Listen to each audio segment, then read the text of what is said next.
नमस्कार, सुप्रभात. मी रुशाली यादव सारंग. आता आपण पाहणार आहोत सुपरफास्ट 50 बातम्या. लक्ष्मण हाकेंच्या भेटीला गेलेल्या वडेट्टीवारांचा मुख्यमंत्र्यांना फोन. ओबीसी उपोषणकर्त्यांशी चर्चा करण्यासाठी सरकारी शिष्टमंडळ पाठवणार, मुख्यमंत्री शिंदेंचं आश्वासन. मराठ्यांसाठी वडेट्टीवारांच्या डोळ्यामध्ये पाणी येत नाही. मराठ्यांची लेकरं मेली तेव्हा त्यांच्या डोळ्यामध्ये पाणी आलं नाही. जरांगेंचा विजय वडेट्टीवारांवर निशाणा. ओबीसी आंदोलन सरकार पुरस्कृत, मनोज जरांगे पाटलांचा आरोप. तर ओबीसी आंदोलनाला विरोध करू नका, ते आपले विरोधक नाहीत. जरांगे पाटलांचं मराठा समाजाला आवाहन. केंद्र सरकारला आरक्षणाच्या मुद्द्यावर बघ्याची भूमिका घेऊन चालणार नाही. मराठा आणि ओबीसी आरक्षणावर केंद्रानं अंतिम मार्ग काढणं गरजेचं. शरद पवारांची प्रतिक्रिया. मर्यादेबाहेर आंदोलन जाणार नाही याची काळजी घेण्याचा सल्ला. मराठा समाजाला दिलेलं आरक्षण कोर्टामध्ये टिकणार. सरकार भक्कमपणे मराठा समाजाची बाजू मांडणार. शंभूराज देसाई यांची प्रतिक्रिया. नांदेड लातूर महामार्गावर ओबीसी समाजाचा रास्ता रोको आंदोलन. लक्ष्मण हाकेंच्या समर्थनार्थ ओबीसी समाजाचं आंदोलन. ओबीसींच्या आरक्षणाला धक्का न लावण्याची मागणी. काँग्रेस प्रदेशाध्यक्ष नाना पटोलेंचा मुख्यमंत्र्यांना फोन. पोलीस भरती, एमपीएससी विद्यार्थ्यांच्या समस्यांबाबत फोनवरून चर्चा. पुणे विमानतळाची धावपट्टी विस्ताराची शक्यता तपासावी. केंद्रीय नागरी वाहतूक राज्यमंत्री मुरलीधर मोहोळ यांचं संरक्षण मंत्र्यांना पत्र. मोठी विमानं उतरवण्यासाठी धावपट्टी वाढवणं आवश्यक, मोहोळांची मागणी.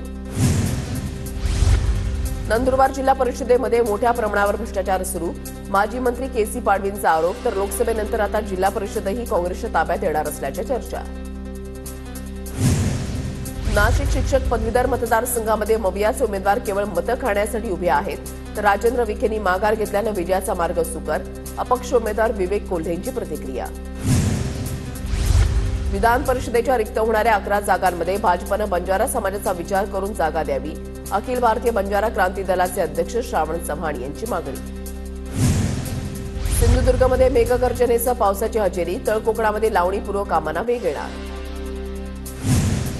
रायगडच्या महाड, पोलादपूर, श्रीवर्धन तालुक्यामध्ये जोरदार पाऊस. शेतामध्ये पाणी शिरल्यानं पिकांचं नुकसान. अमरावतीमध्ये मुसळधार पावसाला सुरुवात. मागील अर्ध्या तासापासून दमदार पाऊस सुरू. उकाड्यानं हैराण, नागरिकांना दिलासा. नंदुरबार जिल्ह्यामध्ये मान्सून दाखल. शहरासह परिसरामध्ये जोरदार पाऊस. लांबणीवर पडलेल्या पेरण्यांना वेग येणार.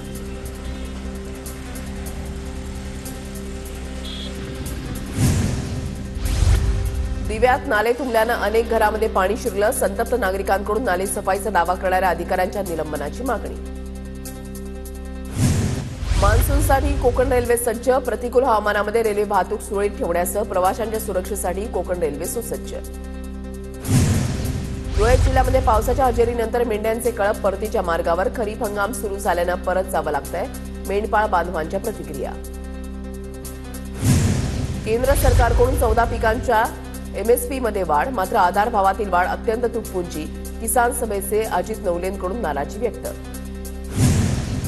धुळे जिल्ह्यामध्ये पावसाच्या हजेरीनंतर भाजीपालांच्या दरामध्ये वाढ. बाजारपेठेमध्ये कोथिंबीर तब्बल 400 तर मिरची 160 रुपये प्रति किलो. नांदेडच्या एका परीक्षा केंद्रावर विद्यार्थ्यांनी घातला गोंधळ. चुकीचा पेपर दिल्याचं लक्षात आल्यावर 3 तासांनी विद्यार्थ्यांना परत दुसरा पेपर दिल्यानं गोंधळ. विद्यार्थी आक्रमक. पावसामुळे अमरावतीतही पोलीस भरतीला फटका. मैदानामध्ये पाणी साचल्यानं मैदानी चाचण्या रखडण्याची शक्यता. तर काही विद्यार्थ्यांचे कागदपत्र पावसामध्ये भिजली.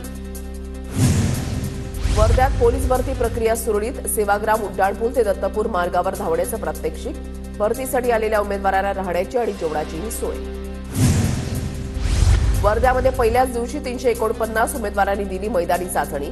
भरती प्रक्रियेसाठी 431 अधिकारी कर्मचाऱ्यांचा बंदोबस्त. जळगावमध्ये मुक्ताईनगरच्या कुऱ्हा काकोडा पोलीस दूरक्षेत्राची दुरवस्था. पोलीस दूरक्षेत्राच्या इमारतीसह कार्यालयाला गळती. इमारतीवर ताडपत्रीचा आसरा.